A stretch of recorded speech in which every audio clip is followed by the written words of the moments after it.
Mata kerumunan tertuju pada sosok Guru Woyun di halaman belakang seolah-olah mereka ingin tahu apakah dia tidak berguna seperti yang diklaim Sulin. Kerumunan menyaksikan saat Guru Woyun mendekati Qasim Lee dan berkata, "Aku di sini untuk mendaftar kompetisi. Boleh aku tanya bagaimana proses pendaftarannya?" Qasim Lee terguncang dan tanpa sadar melirik permaisuri kekaisaran. Permaisuri kaisar mengangguk padanya dan dia berbalik untuk menjawab dengan suara serak dan pengkhianat.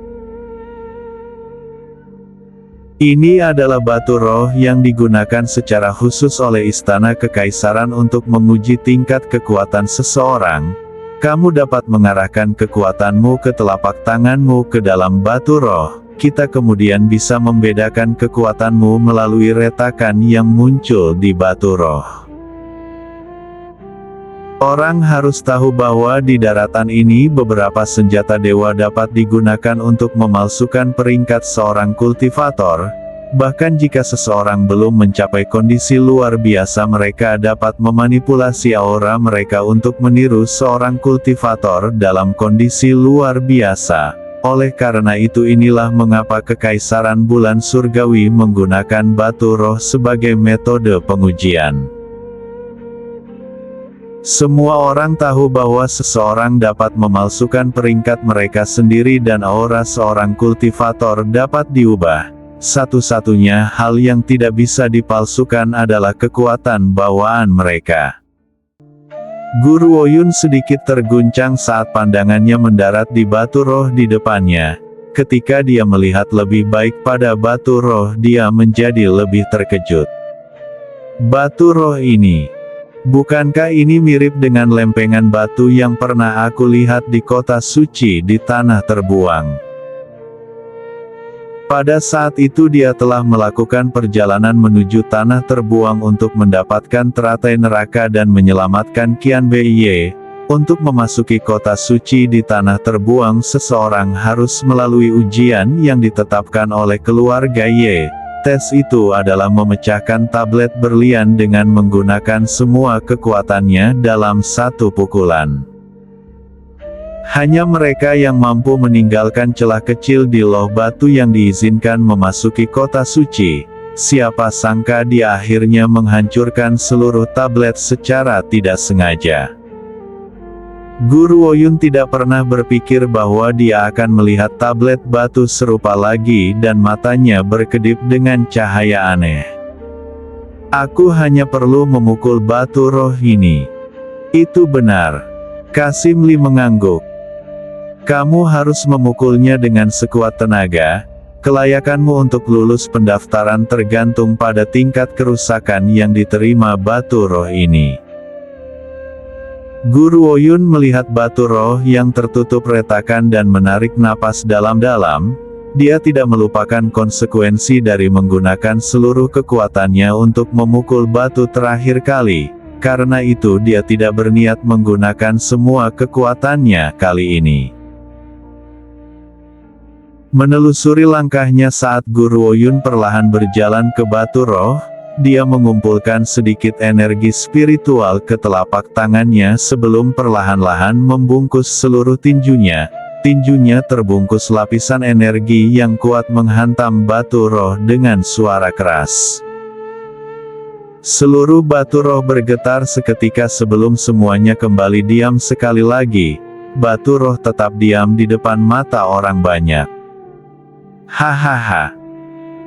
Sulin tidak bisa menahan tawa saat melihat ini dan tertawa begitu keras sehingga dia mulai menangis. Dia kemudian berseru dengan suara menghina. Guru Woyun, sepertinya aku melebih-lebihkanmu. Kupikir meskipun kamu belum mencapai kondisi luar biasa setidaknya kamu akan menjadi Martial Saint. Aku tidak pernah berpikir bahwa kekuatanmu akan berubah menjadi sangat kecil. Biar ku tebak pangkatmu, apakah kau Jenderal Bela Diri, ataukah Raja Bela Diri? Mata semua orang dipenuhi dengan rasa jijik serta mereka menatap tidak setuju pada Guru Oyun yang berdiri di depan batu roh. Namun sebelum tawa Sulin bisa mereda suara yang jelas terdengar di telinganya, dia tidak bisa membantu tetapi berbalik lagi untuk melihat. Pada pandangan pertama seluruh tubuhnya terguncang dan tawanya yang tidak sempat ditahannya telah mengubah wajahnya menjadi sangat merah. Namun dia tidak punya waktu untuk peduli tentang itu sekarang. Matanya yang besar hanya bisa melebar ketakutan saat dia menatap pemandangan di depannya dengan tak percaya. Retakan mulai semakin terlihat pada tablet batu tersebut hingga pecah dengan keras dan berubah menjadi tumpukan puing. Guru Oyun terkejut dan melihat tangannya sebelum mengerutkan alisnya. Aku jelas menahan kekuatanku, jadi bagaimana ini bisa terjadi? Di tengah kebingungannya, Macan Putih Yunyao menjawab dari dalam jiwanya. Tuan, batu roh ini menggunakan metode yang berbeda tetapi menghasilkan hasil yang mirip dengan tablet berlian yang telah kamu lihat di tanah terbuang. Satu-satunya perbedaan adalah bahwa tablet berlian telah digunakan untuk menguji bakat seseorang, tapi batu roh ini hanya mengukur kekuatan. Tetapi terlepas dari tablet mana itu, mereka memiliki satu karakteristik. Mereka akan berubah menjadi debu setiap kali tersentuh oleh api nirwana. Karena kontrakmu dengan Zixi, kekuatanmu juga mengandung api nirwana. Oleh karena itu tidak peduli seberapa besar kekuatanmu untuk memukulnya, batu roh itu akan hancur juga. Kerutan Guru Oyun semakin dalam saat dia mendengar penjelasan ini. Pada tingkat ini semuanya akan menjadi lebih merepotkan. Kasim Li, apa ada yang salah dengan batu roh ini? Bagaimana bisa hancur begitu saja? Saat Guru Oyun tenggelam dalam pikirannya, sebuah suara anggun terdengar dari samping. Tepat sekali. Begitu permaisuri kekaisaran berbicara, Sulin yang tercengang juga kembali ke akal sehatnya. Dia menggertakkan giginya saat dia memelototi Guru Oyun dengan penuh kebencian.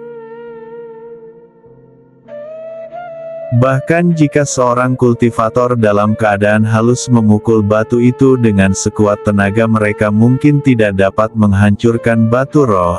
Aku tidak berpikir dia memiliki kekuatan seorang kultivator dalam kondisi halus, jadi batu roh ini pasti telah mencapai ambang kehancuran setelah mengalami serangan yang tak terhitung jumlahnya dari orang lain. Bahkan orang biasa pun bisa menghancurkan batu roh ini. Kasim Li merasa gelisah. Dia terdiam sesaat sebelum berkata, Nona dan Nona tertua Su, aku perlu melaporkan masalah ini kepada Kaisar dan menyerahkan keputusan akhir kepadanya. Semua orang harap tunggu di sini. Kasim Li lalu pergi dengan tergesa-gesa. Dia mengabaikan suara-suara di belakangnya saat dia buru-buru berjalan menuju ke arah ruang kerja.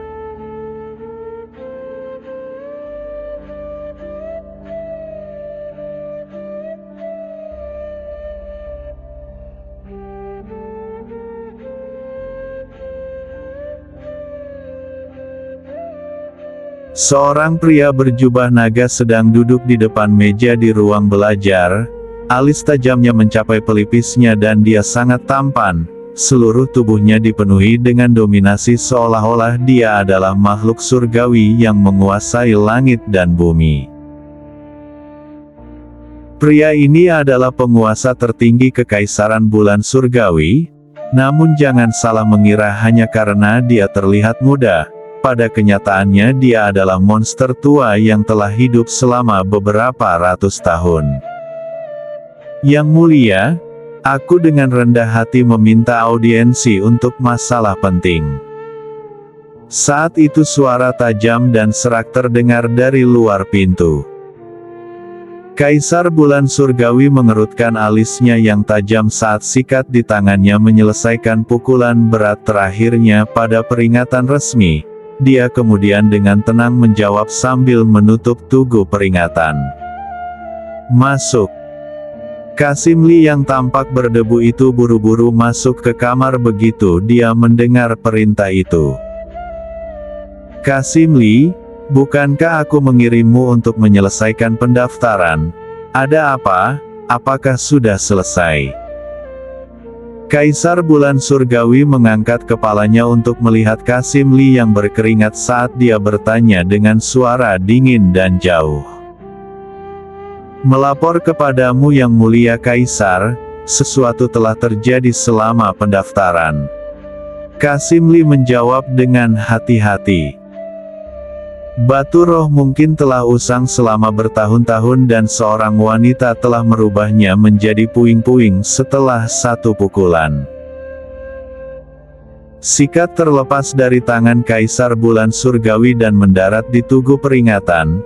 Alisnya yang tampan semakin berkerut saat cahaya yang hampir tidak terdeteksi melintas di matanya. Apakah ini benar? Yang mulia Kaisar, ini benar sekali, batu roh telah dihancurkan. Mendengar ini Kaisar Bulan Surgawi berpikir keras sejenak sebelum dia menjawab. Pendaftaran akan berakhir di sini, adapun wanita yang telah menghancurkan batu roh dengan satu pukulan itu, izinkan dia untuk memasuki arena kompetisi. Atas perintah yang mulia Kaisar. Qasim Li menundukkan kepalanya dan perlahan mundur. Batu roh telah dihancurkan. Kaisar Bulan Surgawi menyaksikan sosok Qasim Li menghilang, alisnya mengernyit tetapi suaranya sama dingin dan jauhnya seperti biasanya. Aku sekarang telah menembus ke kondisi transformasi ke-9 tetapi bahkan aku belum dapat menghancurkan batu roh itu. Wanita ini tidak sesederhana kelihatannya, aku ingin sekali bertemu wanita ini.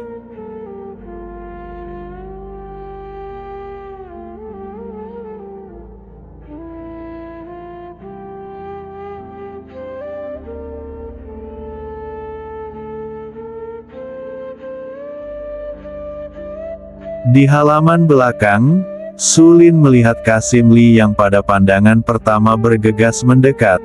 Dia tidak bisa membantu tetapi mengirim Guru Oyun pandangan puas sebelum berbalik untuk berbicara dengan Qasim Li. Qasim Li, apa yang dikatakan yang mulia Kaisar? Ini. Qasim Li berdeham sebelum melanjutkan berbicara. Yang mulia Kaisar telah menyatakan bahwa tes Nona Gu lolos. Selamat Nona Gu. Kamu telah berhasil menyelesaikan pendaftaran. Apa? Ekspresi Sulin berubah secara dramatis saat dia menjerit. Dia bahkan tidak memiliki tingkat kekuatan itu. Mengapa Yang Mulia Kaisar menyatakan bahwa tes itu lolos? Pasti ada yang salah dengan batu roh itu dan begitulah cara dia berhasil mengubahnya menjadi puing-puing dengan satu pukulan begitu mudah. Meskipun Sulin memang ingin pendaftaran Guru Oyun sukses itu tidak berarti bahwa dia bersedia untuk melihat wanita ini lulus ujian dengan kekuatannya sendiri.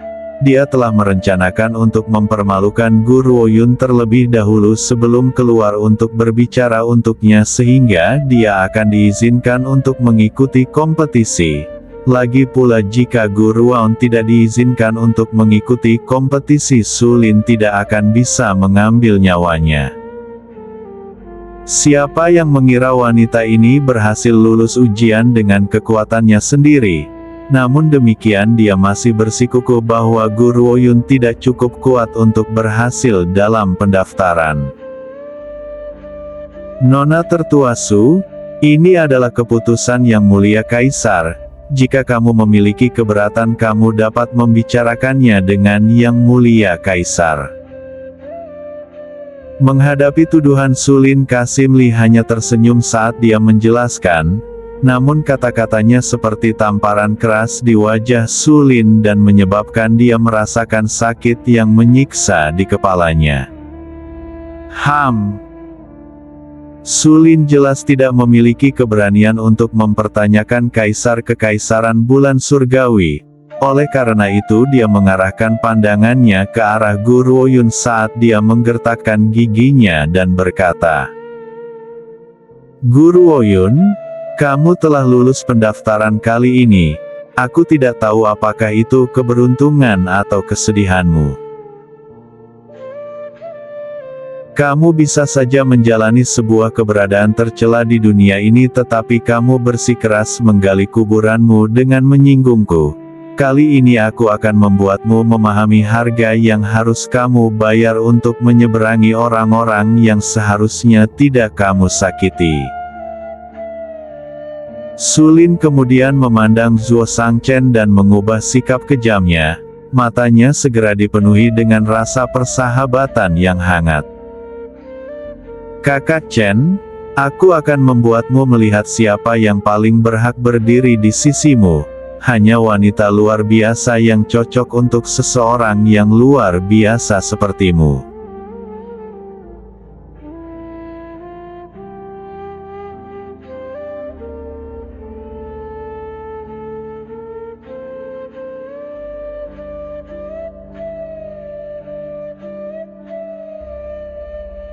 Dalam ruang belajar kerajaan, udara terasa keras saat seorang penjaga berdiri dengan hormat di depan seorang pria berjubah kuning dan melaporkan berita yang baru saja ia dengar. Kaisar bulan surgawi terdiam sebelum dia berkata, "Itu tidak mungkin, Guru Woyun tidak jatuh begitu saja dari langit, jadi mengapa kamu tidak punya berita tentang dia?